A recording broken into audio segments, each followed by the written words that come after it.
এটা কোনো সাধারণ গ্যাজেট না, এটা হলো ফিউচার এআই অ্যাসিস্ট্যান্ট, যেটা তুমি দৈনন্দিন জীবনে ব্যবহার করতে পারবে। মোটরোলা তাদের নতুন কনসেপ্ট ডিভাইস প্রজেক্ট ম্যাক্সওয়েল দেখিয়েছে CES 2026-এ। এটা এখনো মার্কেটে আসেনি, কিন্তু এর আইডিয়া সত্যি নেক্সট লেভেল। একটি অসাধারণ ডিভাইস।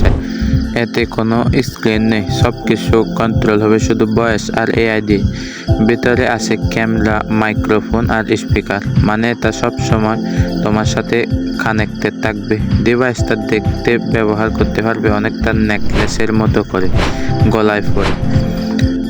সত্যি ডিভাইসটা দেখতে অনেকটা দারুণ।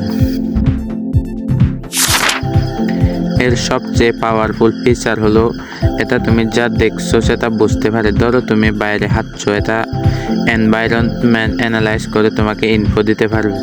আরেকটা ইন্টারেস্টিং জিনিস হলো এটা তোমার কথা শুনে অটোমেটিক নোট বা সামারি বানাতে পারে। এটা মোটরোলার এআই সিস্টেম কিরা এআই দিয়ে চলে, যেটা তোমার হ্যাবিট দেখে বা শিখে স্মার্ট সাজেশন দেয়।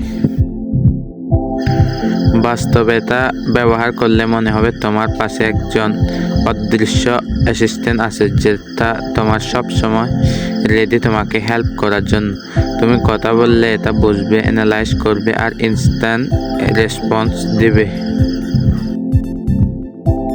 তবে একটা ইম্পর্টেন্ট কথা, এটা এখনো কনসেপ্ট স্টেজে আছে। ব্যাটারি পাওয়ার, পারফরমেন্স এবং ফাইনাল কোয়ালিটি এগুলো এখনো কনফার্ম না। কবে মার্কেটে আসবে এটাও ক্লিয়ার না। কিন্তু একটা জিনিস পরিষ্কার, ফিউচার টেকনোলজি অনেক দ্রুত চেঞ্জ হচ্ছে। তুমি কি এই ধরনের এআই ডিভাইস ব্যবহার করতে চাও? কমেন্টে জানাতে ভুলবে না কিন্তু।